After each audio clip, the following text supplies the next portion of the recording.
Rise and Energize Her Morning Show is brought to you by Mogul TV Global Network, the #1 streaming TV network for positive programming in the Mid-Atlantic. To learn how you can energize your business and brand with media, visit www.themogulchannel.com. Energize her, unleash her full potential. Rising strong, unstoppable, essential. She's breaking through, reaching for the sky. With fire in her heart, she'll never be denied. In the face of every challenge, she stands tall. With courage blazing bright, she conquers all.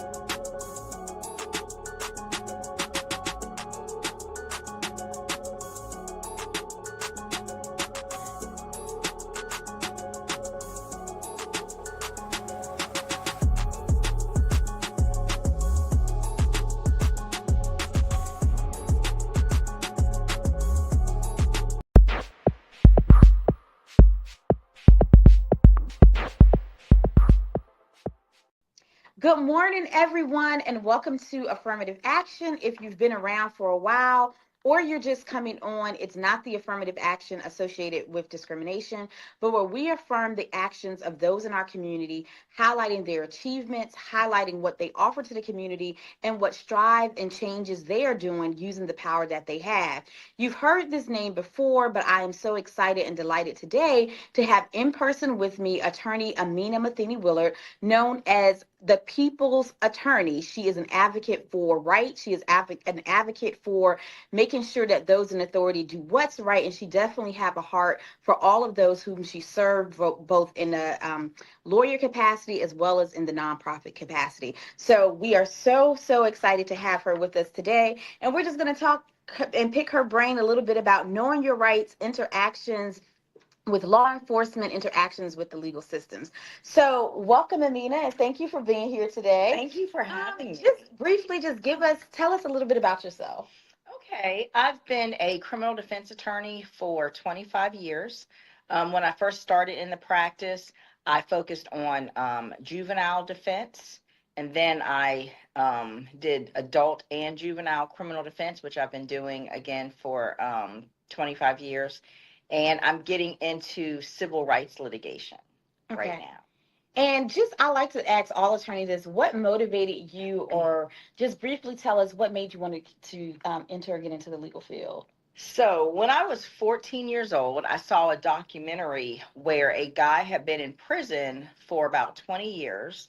Then they came up with some new scientific methods that determined that he was not guilty. So then he was free. And that kind of broke my heart, because I don't think anyone should be locked up for any amount of time if they're innocent. And that's what started me I decided that I wanted to be a lawyer at that time. Okay. And so for the last 25 years, primarily you've been defending people. Criminal defense. Okay. Yes. And making sure that, even if they've been charged, that their rights are not violated and processes are followed correctly. Okay. So tell us a little bit. I don't want to give too much away. Just to let you know, Amina will be joining us on the Know Your Rights Summit. But just give us 3 hot topics that you come across dealing with criminal defense, and give it to us from the attorney side and the client side, telling us things that you see that break your heart, things that you see repeatedly that are not correct. And I know I just asked you like a series of questions in one, but the reason I did that is because once you start talking, I don't want to have to stop to interrupt. So okay, so there are some, I'll call them legal myths. The first one that I think is very important is that the police can talk to your children without you present.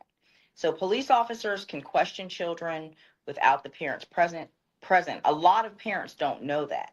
And because they think that if the police is ever going to question their child, they're going to get a call, they don't prepare their child to be questioned by the police, because they just don't expect that that's going to happen. So know that they can question your child without you present. and prepare your child to not answer questions. And I had started a kind of a no attitude, no answers campaign that I was gearing towards children. And the no attitude, no answers campaign basically talked about telling your child how to not answer questions in a polite way, not to get angry. But the setting that I've done this talk in is usually with young children that are in school. So a lot of times in school, sometimes there's a fight. Sometimes things get stolen in school. And usually what the teachers will do is they will go into the classroom, ask all 30 students, we're going to give you a piece of paper, write down what you know about this fight. Everybody, in almost in unison, starts writing everything they know about the fight. Those papers are collected and they are given to the school resource officer, who is a police officer in the school. And then people are charged appropriately. So what I try to tell parents to tell your children is that if that happens, tell them that they don't want to talk. They can just put a line through the paper and hand it back in, even though everyone else is writing a statement. But it's important to do that. It's important to do that with kind of with authority. So this is what it looks like. If a teacher asks your child to write something out, they can say, I want to exercise my right to remain silent. I don't want to make any statements. I don't want to write anything down. And then normally what happens when the child does that, they call the parent. And it says, well, your child's not cooperating. And the parent says, you better write this, you better write that. So the parents also need to be on board that if their child is exercising their right to remain silent, then you should support them in doing that. And think about it. School is for them to get an education. So anytime that they're spending writing about a fight, they're not getting their education. It is not your child's responsibility to help the investigators investigate crime in the school. Okay. So tell us a little bit about hot topics or things that you see most in your practice doing criminal defense when it comes to adults interacting with officers, or what are some of the missteps that both adults take when interacting with law enforcement, and what are some missteps that you've seen officers take in dealing with citizens? Okay, so the most common interaction with law enforcement that usually everyone has is a traffic stop.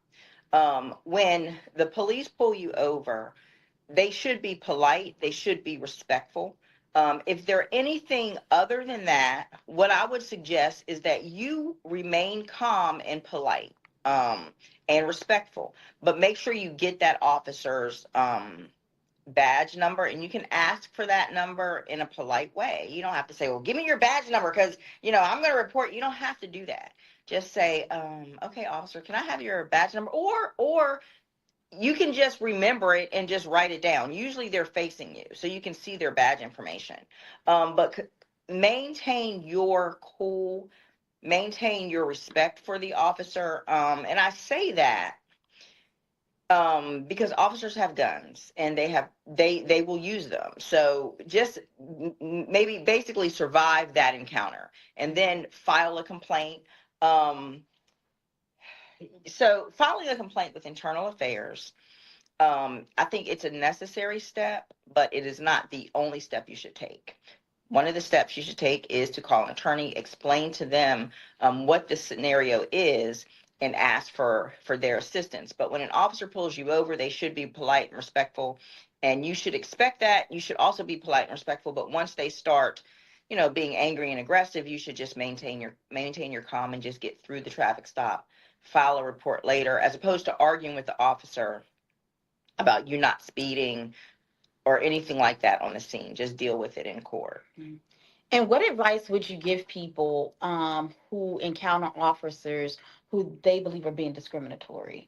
And so they are not being polite, or they are escalating situations. You may be trying to keep your cool and be polite. What rights does a person have in an instance where now they maybe even be being threatened, or they feel like they're being racially profiled, or they're trying to even explain to the officer, I know I wasn't speeding, or I know I wasn't going through that. I know I didn't go through that traffic stop, that traffic light, or whatever. What rights do people have, if any? So if there's a traffic stop, the officers have a right to stop you. It's better to argue any issues you have in court. But I can tell you, when someone is like walking down the street and an officer comes up to them and starts asking questions, those are usually the encounters where you have a right to walk away. So when an officer comes up and talks to you, if they say that the first thing, if an officer starts asking you questions, the first thing you should ask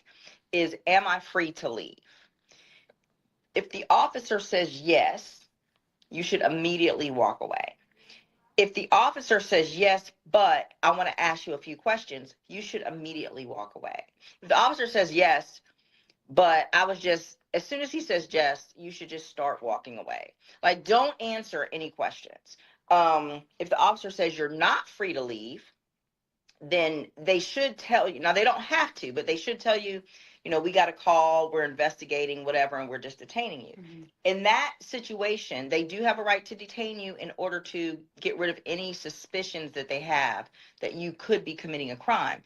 They only need your name, date of birth, social security number. Anything that's on your driver's license is the information that you give them.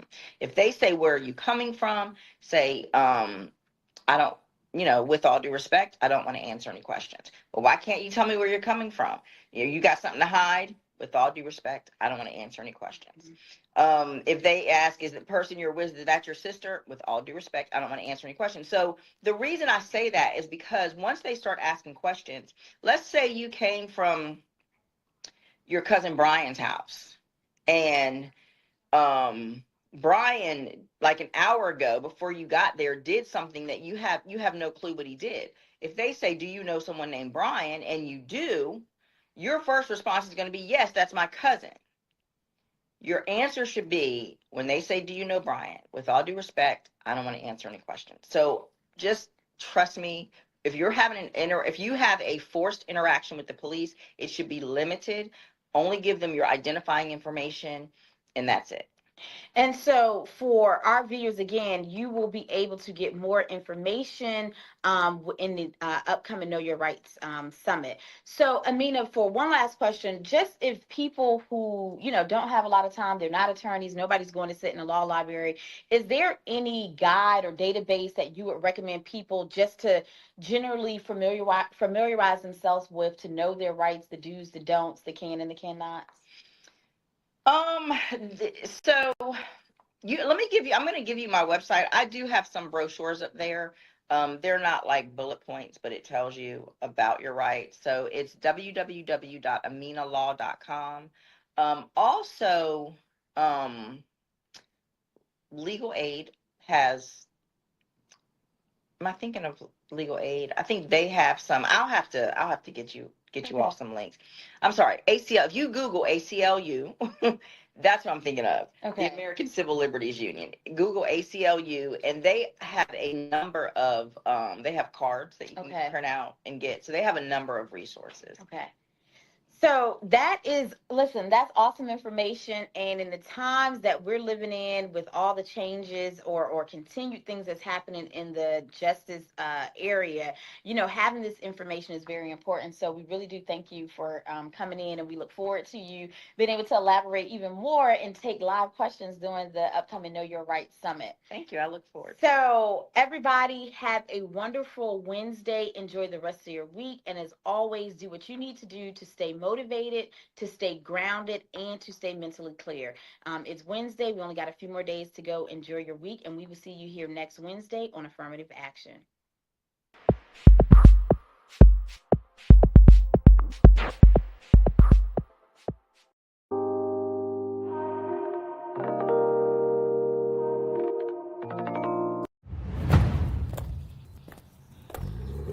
Hey baby, I'm just gonna check in on you. How's everything going? Hey Mom, everything's good. Are you headed to meet the new client? You know it. I have a feeling they're gonna like what I have to show them today. Well then I know you're gonna kill it. I love you so much and I'm so proud of you. Oh, thank you baby. I love you too. I'll talk to you soon. Deborah Jones is back in the news again. I've got to say, she's got some ego. She's way too aggressive. The risk she takes in this market, you wouldn't catch me doing that. I've seen more humility in a peacock. Who does she think she is?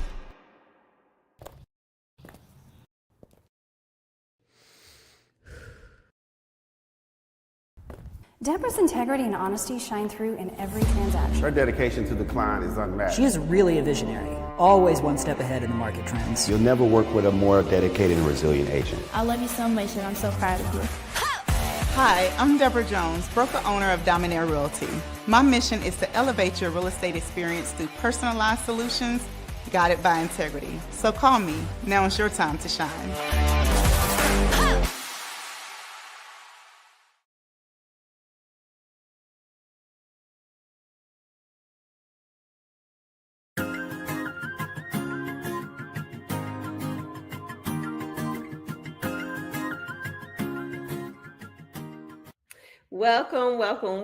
Welcome to Girl Get Up and Wash Your Face, where instead of focusing on the pain, we are diving into the good news, the victories, the progress, and the hope that comes with healing.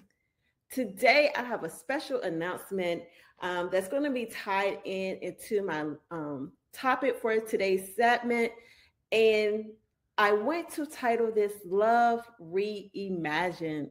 Love Reimagined, and it's all about building something new. And last week, we talked about what a healthy relationship looked like. Yes, it includes healthy boundaries and making sure we don't have those walls up, right?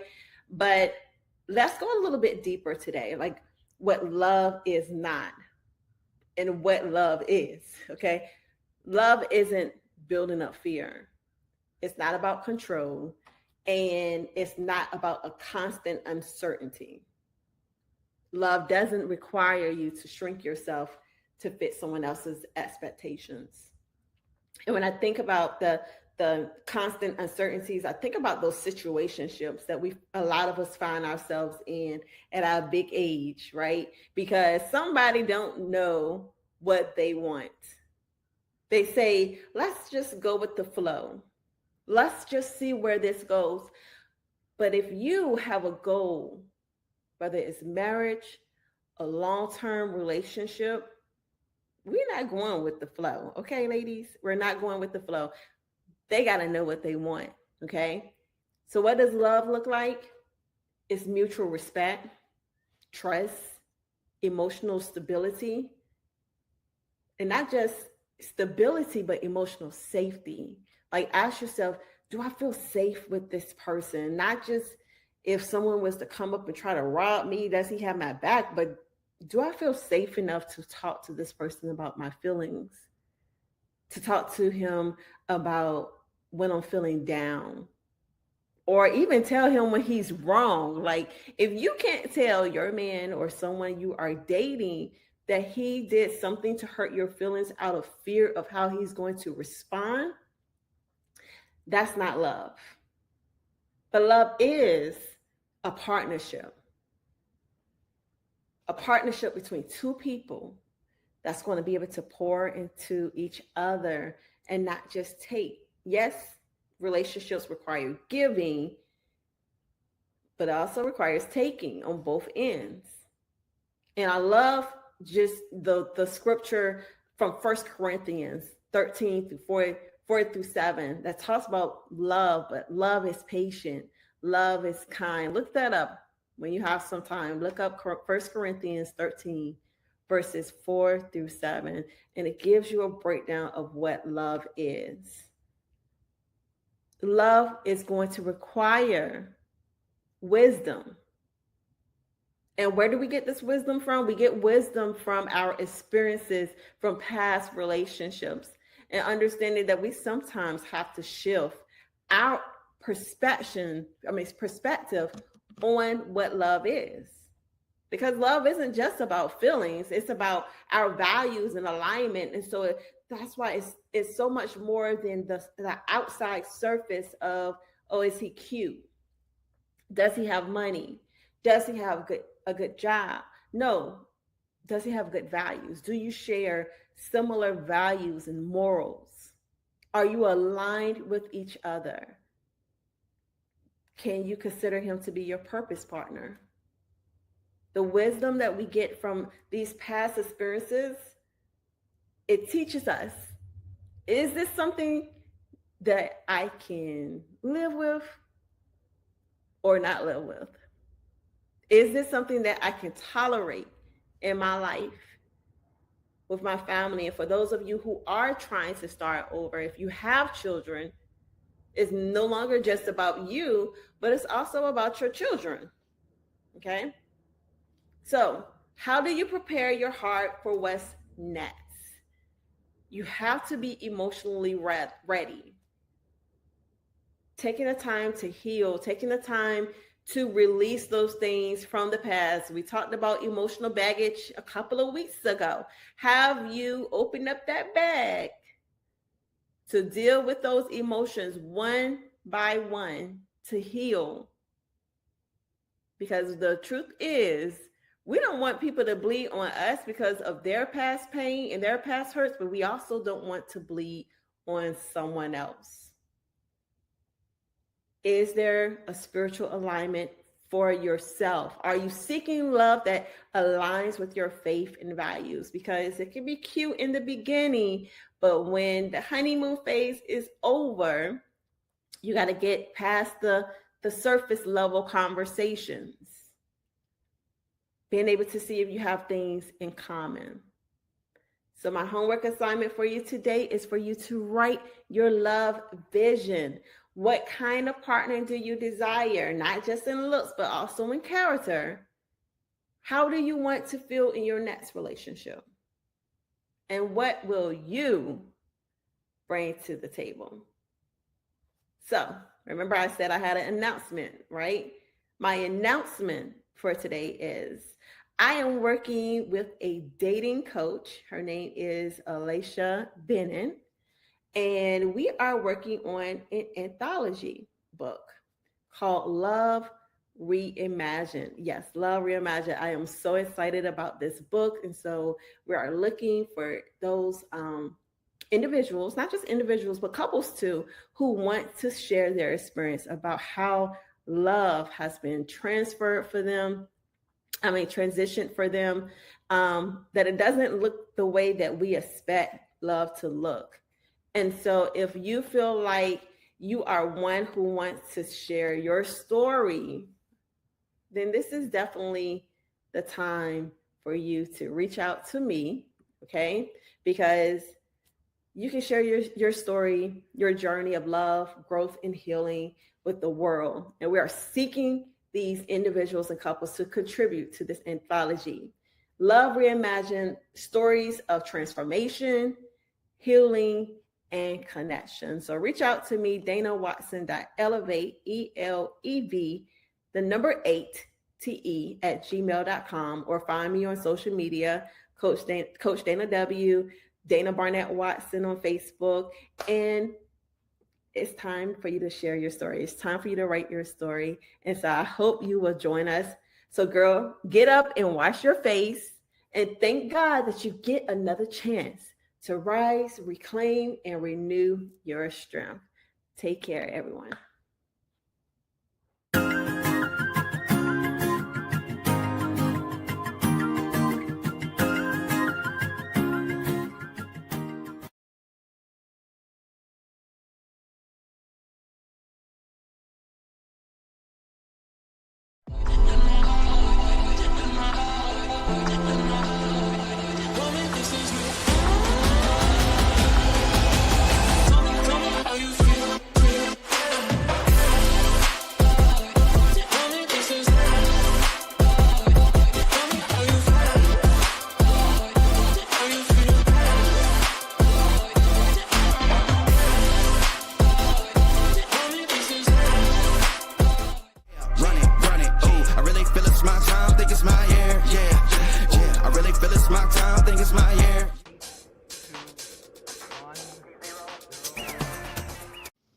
All right, y'all, welcome to another episode of Healthy Chats. I'm your host, Carleeka Basnight-Menendez. Today, we just want to talk about family. As we're approaching spring and different things and springing forward and things are blossoming, one thing that's at the center that sometimes we really don't pay attention to the most, let's blossom our families. Let's grow our families mentally, emotionally, spiritually, financially, building that generational wealth, building emotional intelligence, building leaders right in your home.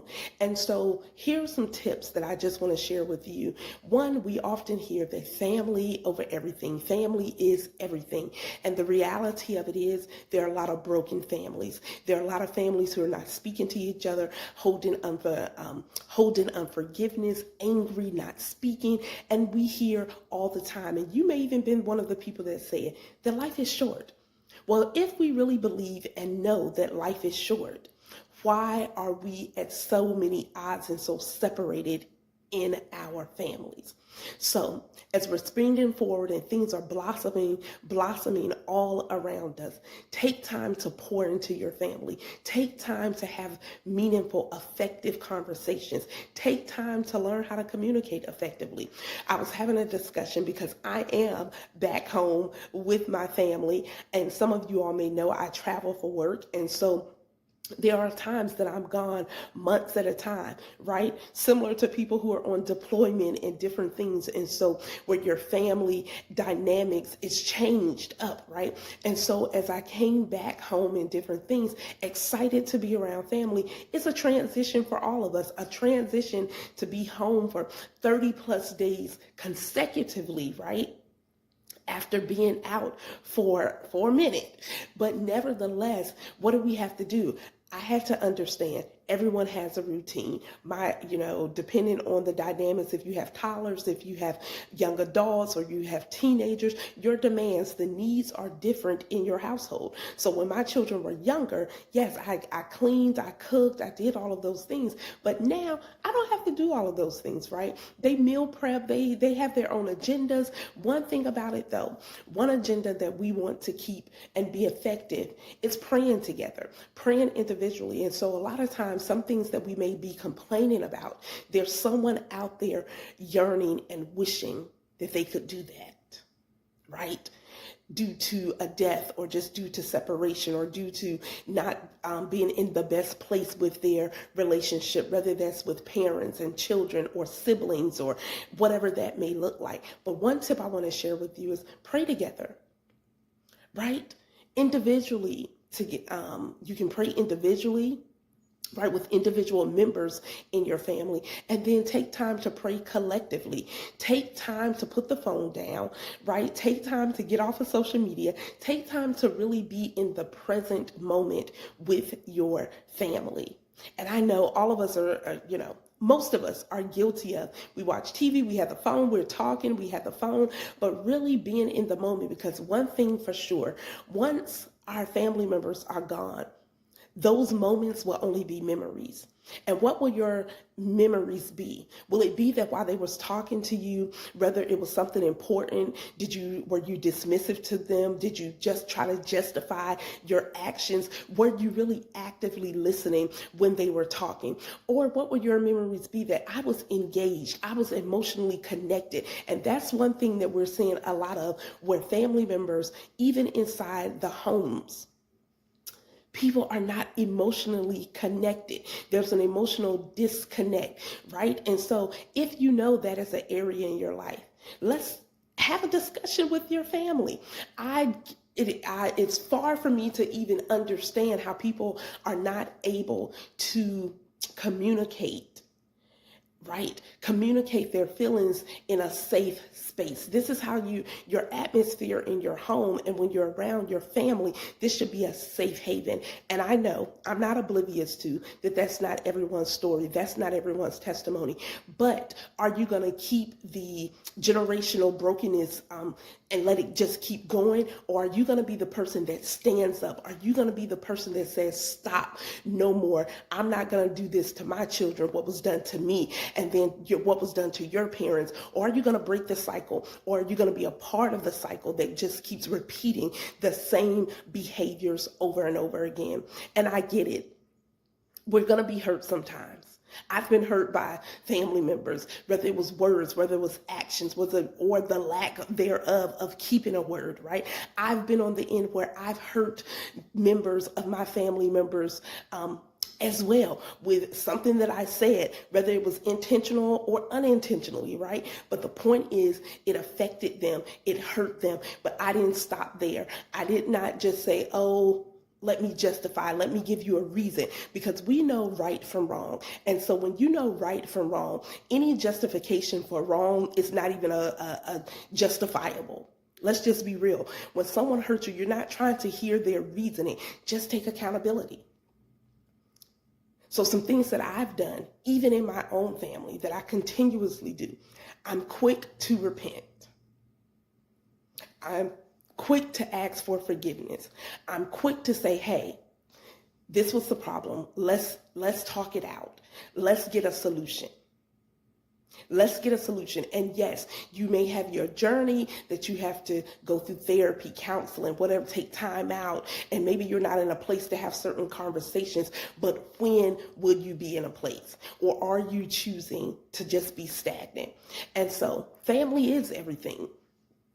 And we don't choose what family we was born into, right?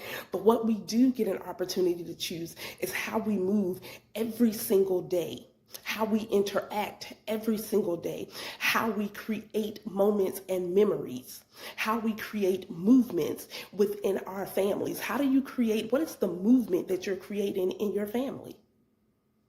Is it a movement of brokenness? Y'all know I be having hot flashes. Is it a movement of, okay, we're not victims, but we're victors? Or is it a movement of let's build generational wealth? Is it a movement of let's equip and empower and educate one another? Is it a movement of let me support you, not just because you're family, but because I believe in you? Because oftentimes what we hear and what we have seen too is that you will see people support and do for other people that are not their family, sometimes more than they would do for the ones that live with them or the ones that are connected with them. Isn't that weird? I mean, I find that strange. I find that weird because I'm not one to pour more into people on the outside than what I do inside of my own home. And I know so many things are taking place around the world, but one thing that you can do, your place and your home that you go to every single day, what changes are you making there? What stands are you taking there? Are you saying, for me and my house, we're going to serve the Lord? Or are you saying, for me and my house, we're going to do whatever we want to do, however we want to do it, and who's going to check us, right? What stand are you taking in your household? Start there. Everything starts at your kitchen table. And so because life is too short and family is everything, embrace your family, engage with your family, and enjoy your family. Take care.